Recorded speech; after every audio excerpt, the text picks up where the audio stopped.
Welcome to our first webinar of 2015. This is Dave Meyer with your busy webinar for this week. We're going to talk about 2015, the year in online marketing.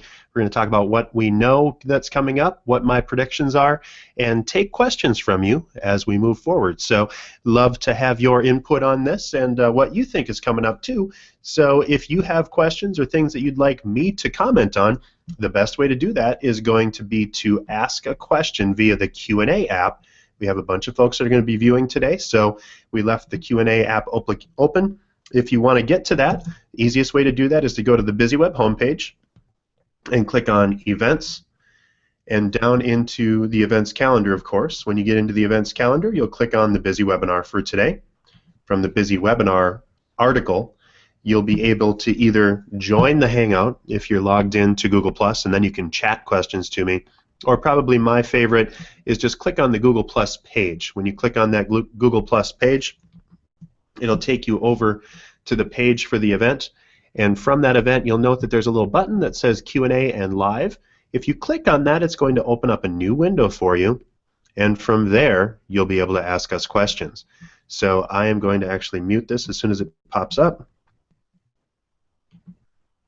So, and as you can see, it played right away. So it says right in here, ask a new question. You need to have your Google account and be logged into that if you're going to ask questions. But simplest way to do that is to click the big green button and ask a question here. Simple, easy, and I will see that and be able to answer it during the event.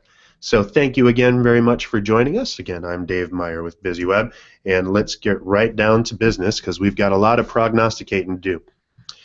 All right, so here's what we're going to talk about today, a little bit about BizzyWeb, of course. We've got some big and exciting news that we'll share and some things that we're going to be doing in the new year, and so wanted to share a little bit of that with you. And then we're going to get into my predictions for web, mobile, social, and then other things. Everything's going to be online marketing related today.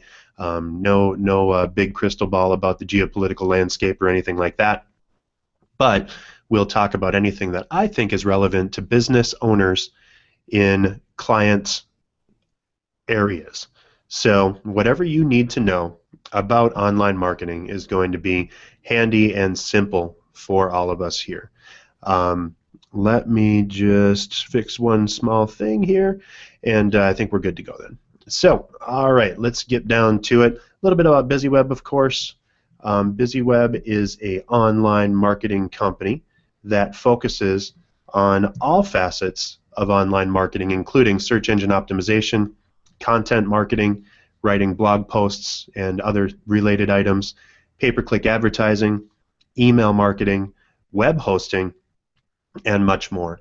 The base of all of that operation is our web design offering, and inside of web design we create WordPress-powered websites that are built to seamlessly integrate not just with social media, and so that you can post with one click to Facebook, LinkedIn, Twitter, Google+, but also to seamlessly integrate everything that you need to get found online, including sound search engine optimization techniques, proper backups, and we build your website to perform. So if you need a website that does what you need it to do in order to grow your business, we would love to talk to you. That's it. That's us. We also do social media setups and online marketing. You've caught us on all of our social networks before, no doubt, but if you have not, the easiest way to get a hold of us is just to go to the BizzyWeb homepage and click on the articles or the items across the top to find us on Facebook, LinkedIn, Twitter, Google+, Pinterest, Instagram, and more. All right, so let's talk about what's coming up in 2015. We've got a lot of cool stuff happening, and I think that for the most part, 2015 is going to be seen as kind of a transition year between what we've had in the past and where we're going. The more we do and the more things kind of get locked in, the more we're going to view this year, 2015, as kind of a bridge or a change year. So let's look at that and what I think. First of all, on the web world, there's a lot of stuff that's really happening now. There's some things that are kind of transitioning and moving in a direction, and most of that is that we're getting tired of busy websites. Flat and responsive design is making real inroads, and especially in 2015, we're going to see that simple is better, less is more, and cleaner is the new nouveau. You know, all this kind of started with iOS 7 and then now iOS 8 with Apple. They flattened everything out, got rid of all of the candy and all of the crazy things. The calendar on your iPhone no longer looked like it had ripped pages on the edges of it and all kinds of silly stuff. Instead, it's all about function, all about getting you the information that you need as quickly and simply as possible. And so as we look at this flat design, and by that I mean design that has just a lot of style and substance, but not a lot of fake drop shadows or a lot of different layers or candy across the top, is really going to be where you see web design trending. It's built mainly for mobile devices and for speed. So as you look at this, and I'll talk a little bit about mobile in a couple of minutes, but as we look at where websites need to be, some say as many as 80% of initial searches are started on mobile devices now. And even though all of the screens tend to be getting a lot larger, the general trend is people are designing for very small screens. You know, an iPhone and Android phones tend to have, you know, 4.5 to 5.5 inch screens. Tablets, which are still in drastic or in huge amount of uses, are up to 7 or 8 inches, maybe 9 on a full-sized iPad, or you know, smaller notebooks or web books like the Chromebooks now are all providing very small, very slim designs that just are designed to transfer data. And so it doesn't mean it has to be ugly, it doesn't mean it has to be only text-based, but everything that you'll see for big web, or for the folks that know what they're doing in web design, are going to be flat and kind of high contrast, high polish, without a lot of busy work built into it. So that's flat responsive design.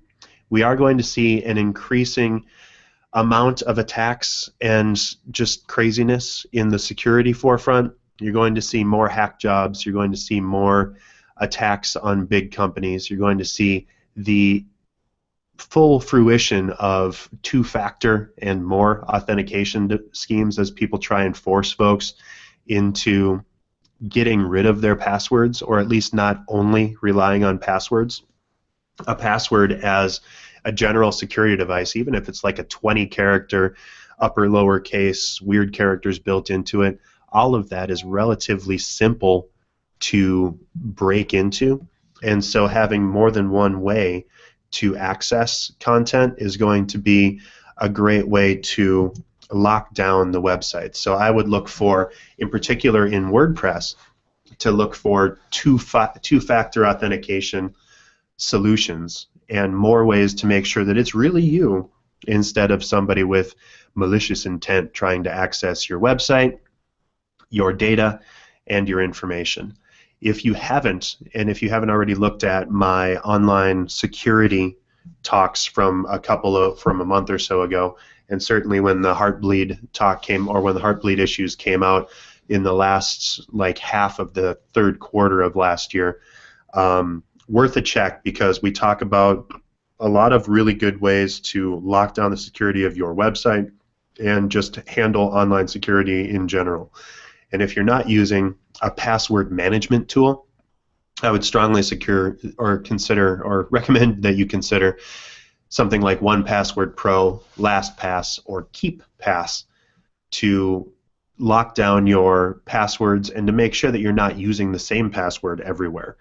As we move forward and as things continue to get more serious, I'm going to predict officially that all of our clients are going to expect more from everyone that they're working with, and the fact of just setting up a WordPress-powered website or a Weebly website and slapping admin as the username on it and putting together some five-letter password just isn't going to cut it anymore.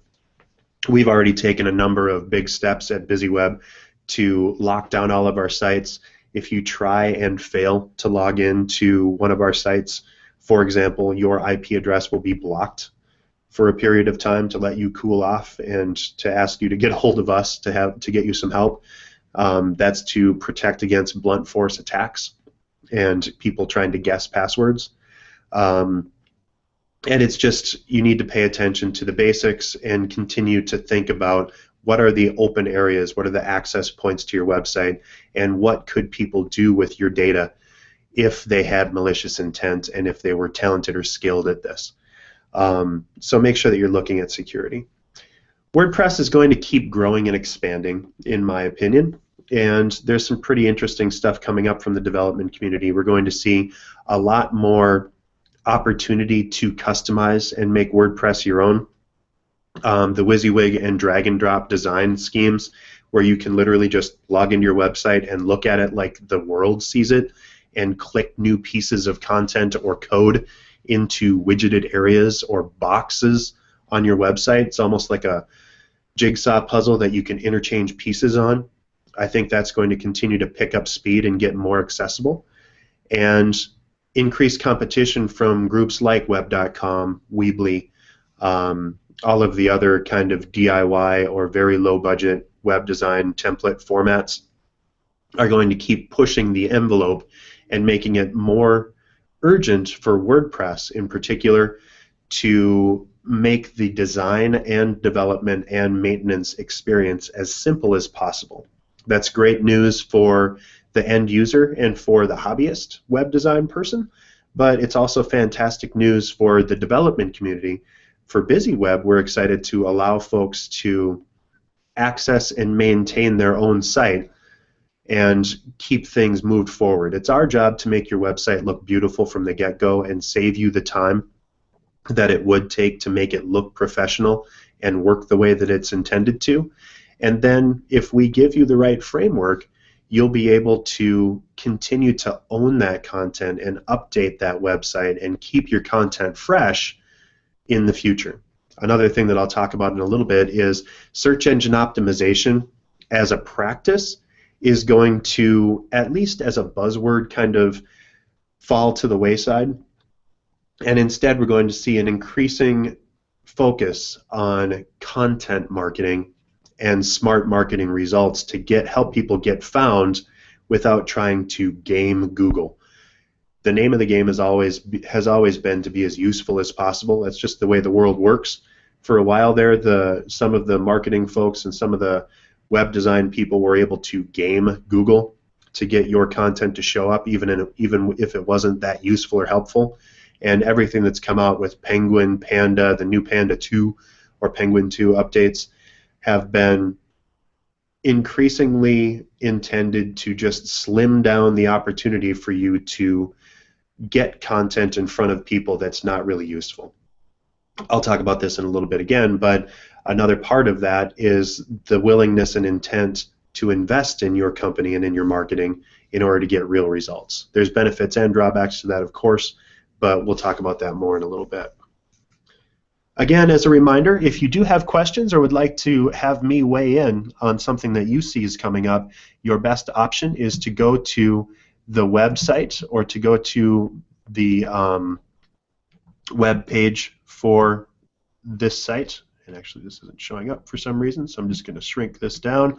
But if you go into the events by clicking on the notes here and going in from either our event page and clicking on this link to go to the Google Plus page, that'll take you to this space, and you'll be able to ask a question just by typing in "Ask a New Question." Or if you have something that you'd like to comment on with one of my predictions, would love to chat about that during this event. So let's get back into our trends. Next up, of course, is mobile. Mobile is really going to take off this year as brain space. You know, for folks that are saying that mobile hasn't taken off yet, you know, there's just some delusion there, because mobile is the premier way or the primary way that most people are interacting with the internet now. It just so happens that everyone's carrying a supercomputer in their pocket and they can ask any question, think anything, interact with any website within a second as they're driving by or as they're thinking about it, as they're in line for whatever. We have always-on information available to us everywhere. And the sizes and complexity and differences between those devices is continuing to push that trend as well for simplicity that we talked about in web, because you need to divide or to develop a website so that it looks great on every single device that it might be viewed on. And different devices have different needs. So for a phone-sized device, people need to be able to browse and interact with your information with a single thumb. If it requires very small clicks, or you need to zoom in or take and pinch and zoom on a screen in order to see the content, you're going to lose readers. Everyone's also aging, and the average age of the American population is rapidly increasing as as the baby boomer generation turns into their 60s and into their retirement age. So we're going to see an increasing need for readability, legibility, and the ability for those small devices to automatically cater to anyone, anywhere. So if you haven't developed your website to be accessible as well as mobile friendly, and allow folks to change the browser or change the text size on your website, that's another thing to seriously consider. Mobile responsive is really mobile first now, because if you look at the sheer numbers, for most folks, especially if you have a consumer-facing product or a consumer-facing website, you're going to see that most of your traffic is originating or touching the mobile world. So as we look at this, we need to make sure that everything is clickable, that phone numbers are easy to tap, and that they actually result in ringing the phone. But then also, as we look at marketing from a mobile perspective, mobile devices know exactly where the operator of that device is at any given time. They're GPS enabled. And so I see some use, and this will probably be a breakout year for geo-targeted information. Google AdWords has always been able to do some general basic geo-targeting. Facebook has been even closer at that. But we'll see now that mobile devices will be able to tap in, and perhaps even when you're going by your local Dairy Queen or what have you, you'll be able to see imagery and maybe even advertising pop up on your screen if you've chosen that. There are tools out there that automatically grab coupons and put them into your mobile device and allow you to show those at the cash register. For businesses, it's going to be important to have your information and to geo-target your information, especially if you do have a local base, so that people do see that. That's always been one of the nice parts about Foursquare or about Yelp and Google local searches.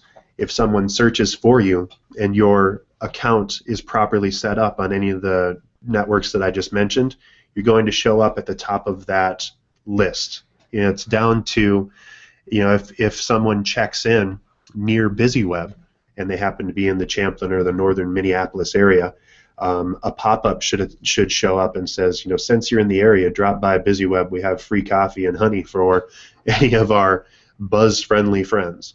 So as you look at that, that's a great way to continue to reach out and to be relevant as you are near in proximity to the people that matter most.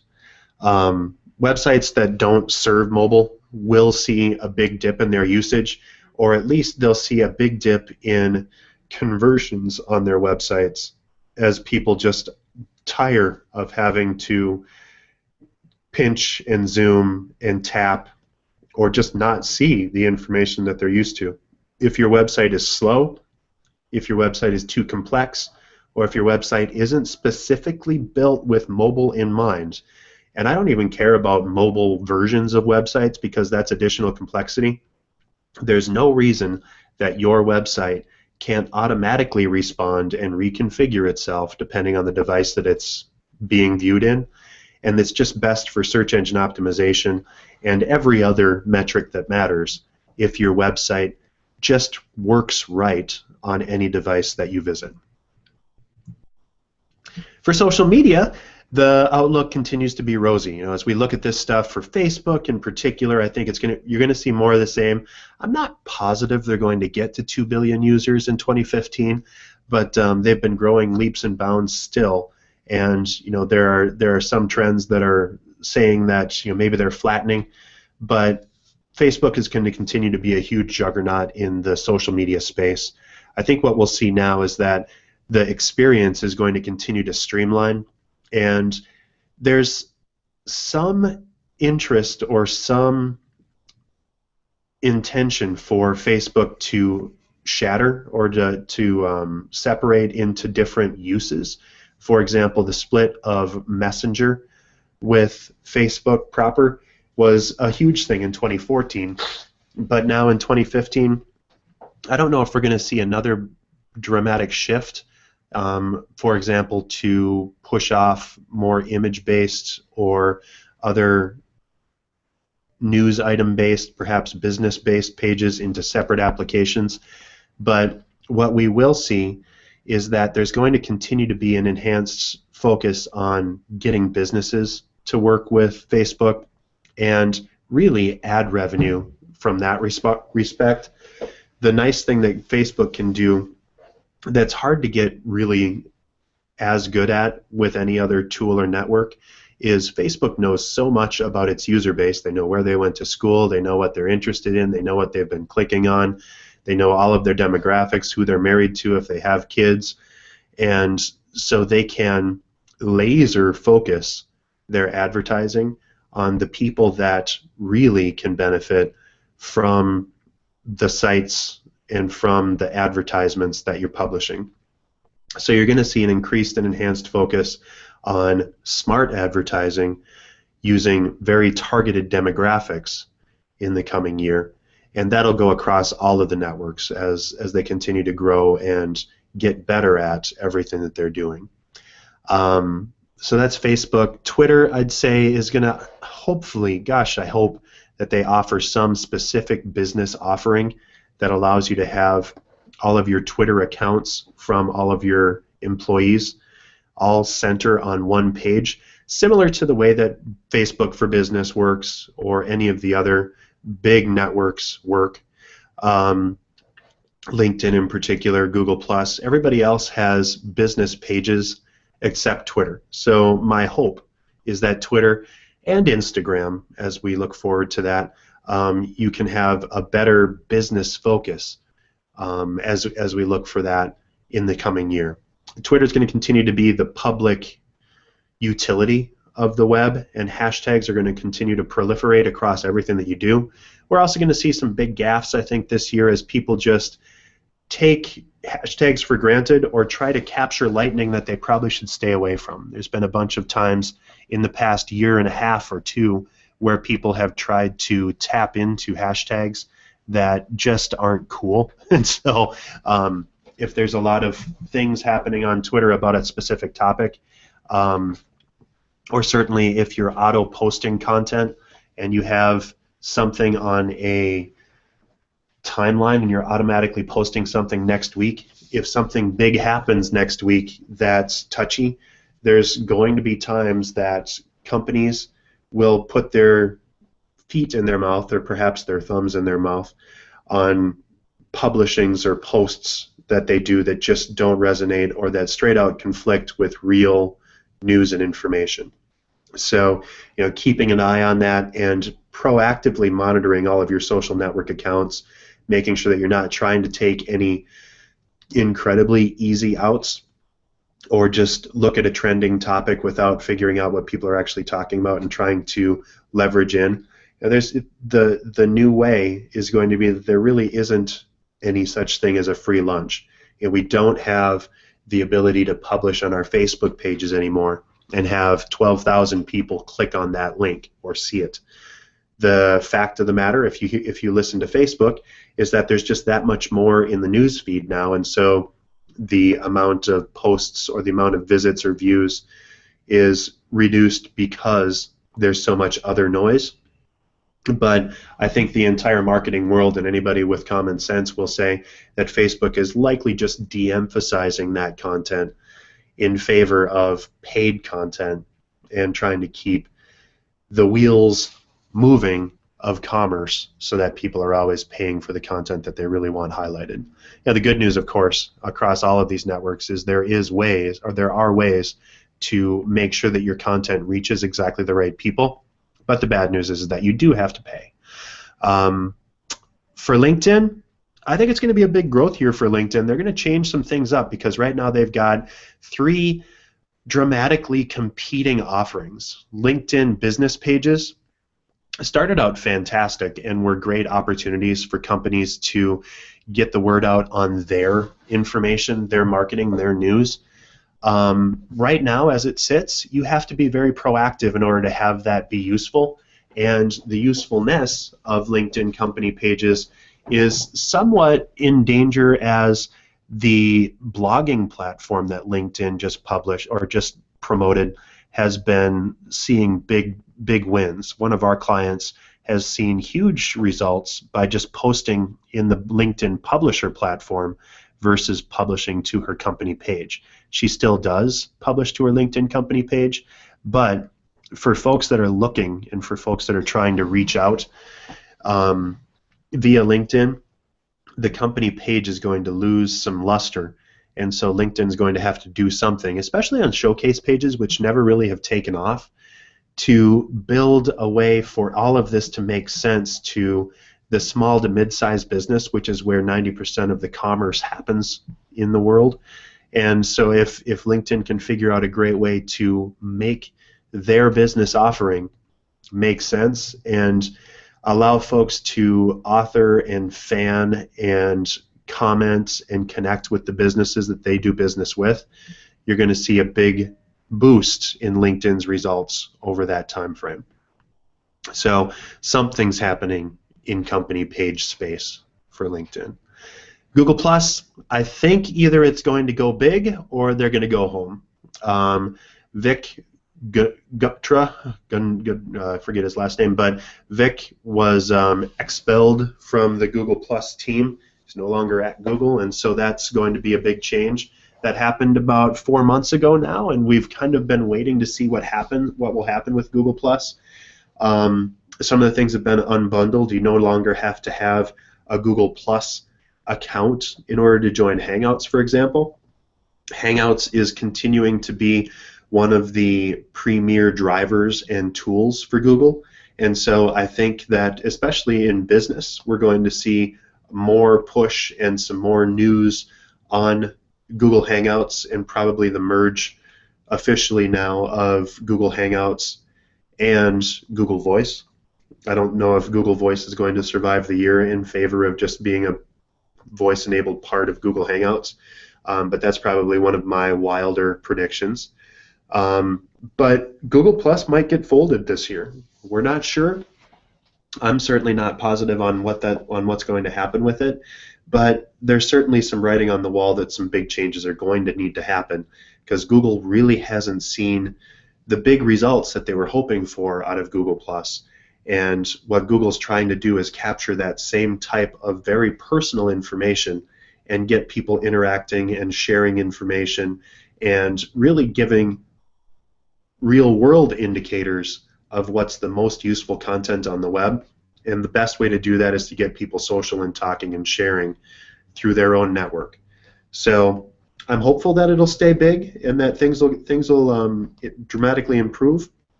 But there's a lot of room for consolidation and just having it make more sense. I think Facebook still has probably the easiest and most powerful business-oriented focus. Pinterest has a really nice business focus right now with the addition of business pages that came out like 18 months ago. But as we look at this, we're going to continue to see companies look for new ways to get social and to interact with people where it makes the most sense. Instagram is going to keep growing, and I'd say Instagram is probably going to be the big challenger in social media right now. Instagram, by some accounts, or actually by a lot of accounts, recently surpassed Twitter in the amount of active users. But they also did just go through a dramatic reconfigure or revisit on their spam policies and spam follower policies. And so some celebrities saw as many as 3/4 of their followership decrease. I think the big ones, there were a couple that lost several million accounts, and one celebrity, and I unfortunately can't remember the name, but one particular celebrity went from 7 or 8 million accounts down into the single digits because everyone that followed them turned out to be some sort of a spam bot. So there's going to be continued focus on reality and on people being real people inside of all these networks. I'm not sure what's going to happen with Vine. I don't know if LO is going to survive. The new has sort of worn off on the anti-Facebook social network, and the fact that you don't have any advertising revenue or really any revenue prospects at all makes things very dangerous sounding for a social network. You need to make money if you're going to run your servers and if you're going to run and have staff to help it. Simply tilting your windmill into the wind is going to be is not going to be a good business case, in my opinion.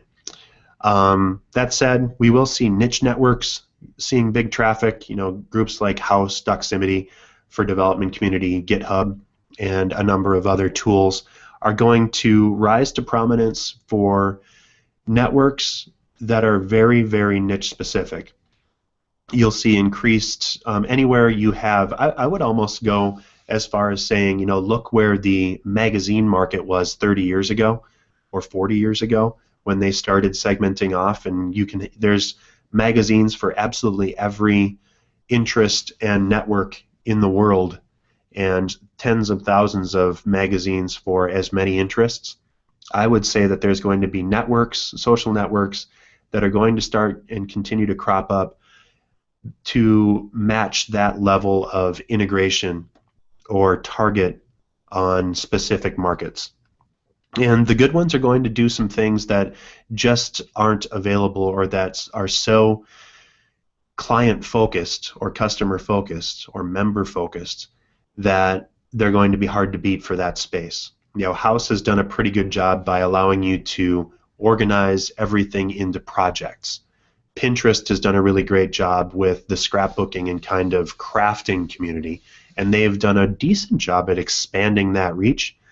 But the more narrow you can be, the more focused you can be, and the more you can give real value for the content that you deliver and for the audience that you serve, the better you're going to be.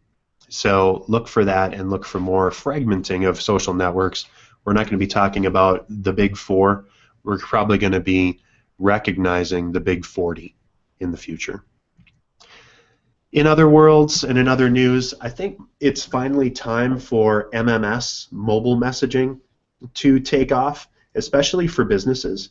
For a long time, we've had the ability to send text messages to our clients, but now you can send pictures and links and rich text and ingrain the world of mobile and kind of bridge or hybridize email marketing and text-based marketing. Text marketing is much more immediate, and people are much more likely to click on a text message than they are on an email.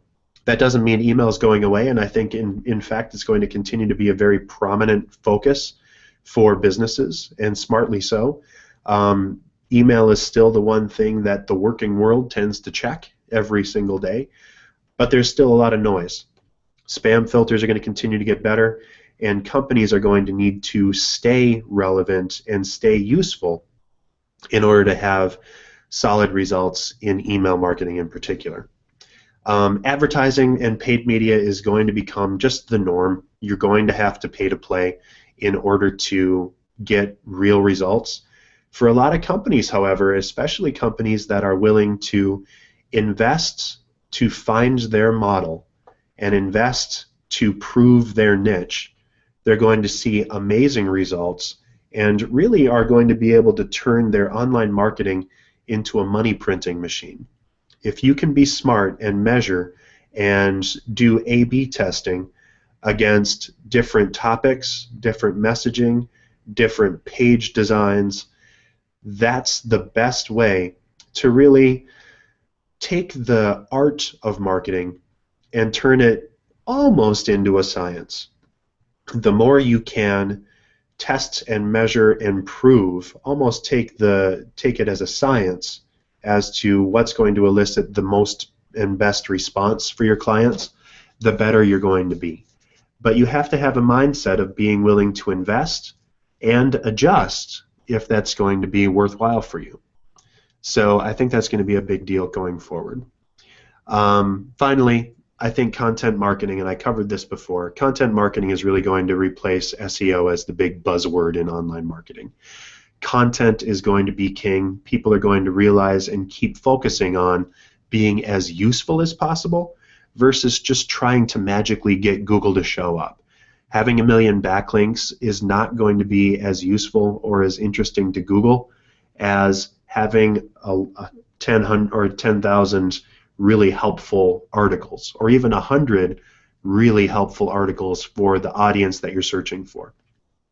I would look for and continue to hope that social networks in particular, but also Google and all of the other online marketing channels, are going to work and hone the way to streamline the process between companies trying to share information and consumers getting the information that they're actually looking for.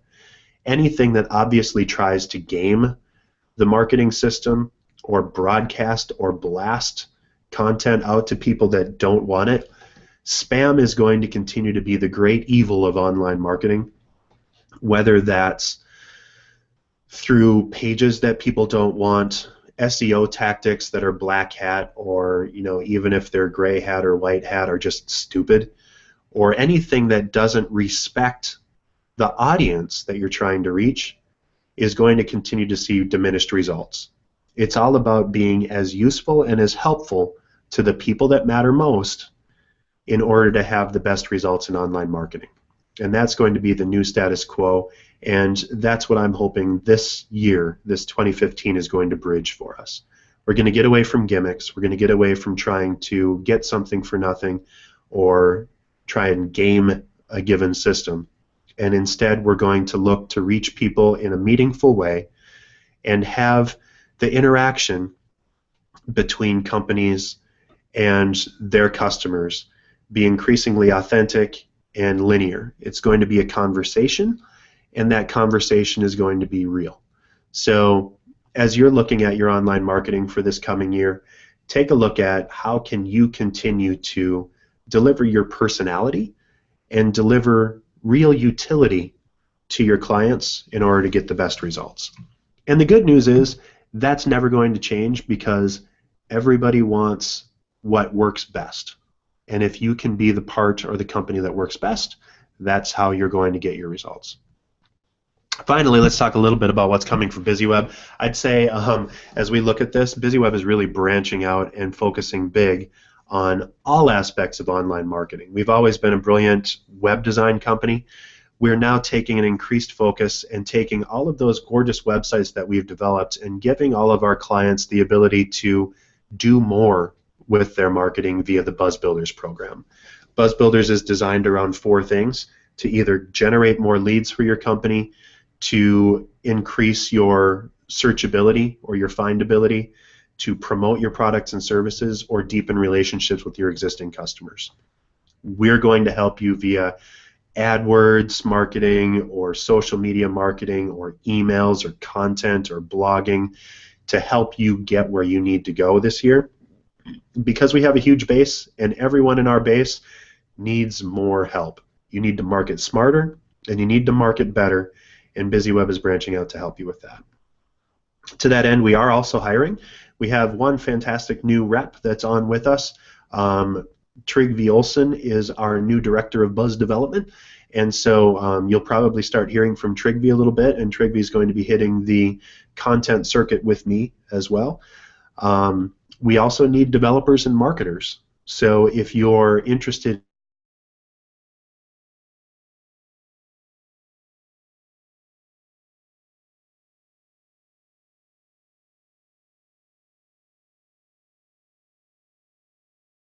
that our team will be at 15 strong by the end of the year. We'll have our headquarters full, and so that's going to be an exciting time. Web design is going to always be a focus for us, but I'd say at least 35% of our business is going to be Buzz Builders related by the end of this year. So I'm very bullish on all of this content and material. We have great team members that are willing and ready to help you, and that's my focus for this year, is to continue to reach out to the businesses that need us most in the ways that they can be reached the best. So that's about it for us, I believe.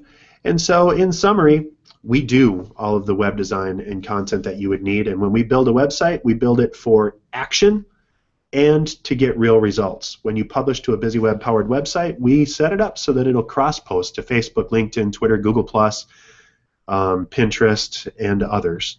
So if you want to do more with less work, we're a fantastic option for that. We do web hosting, so if you're on WordPress, we'd love to talk to you about that. And we have a unique proposition that really brings a ton more value into your web hosting by offering you real service, real support, and proactive maintenance that not a lot of other companies are doing, and certainly not at the price point that we offer.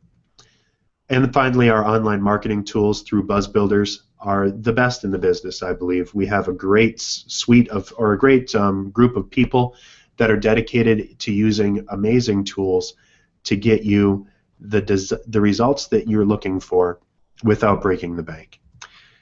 Be sure to join us every Wednesday. As I look back at my calendar here, we've got a couple of really cool events coming up this month. Next week, we have Social Media 101. We already have 160 people registered for that event, so be sure to dial in and stop on by. Actually, this is going to be an online-only event since we have so many people attending online. And same thing, Social Media 102. We're kickstarting the new year with lots of focus on social, and so we're going to help you take your next step from getting the basics down in 101 on the 14th to really starting to dig in and making social media work for you on the 21st. We'll talk about web don'ts, things that you should not do in your online marketing on the web on the 28th, and then we'll get into February, and I'll cover that in a couple of weeks. As we look forward, be sure to request and ask for a Buzz report if you haven't already. Our team of marketing experts is going to look at your website, look at your social media, your search engine optimization and results, and we'll give you real-world tips on how to improve your marketing, and we can show you how BizzyWeb can help you with that. But this is something that we offer exclusively through the Busy Webinar series. So if you'd like a Buzz report, go to BizzyWeb.com/buzz and tune in. Be sure to go to BizzyWeb.com/events and register in advance to ask questions in advance so that we can get what you're looking for. And that's all I have today. Thank you very much for joining us, and remember, at BizzyWeb, we help you generate buzz without getting stung. Thanks, and have a fantastic week.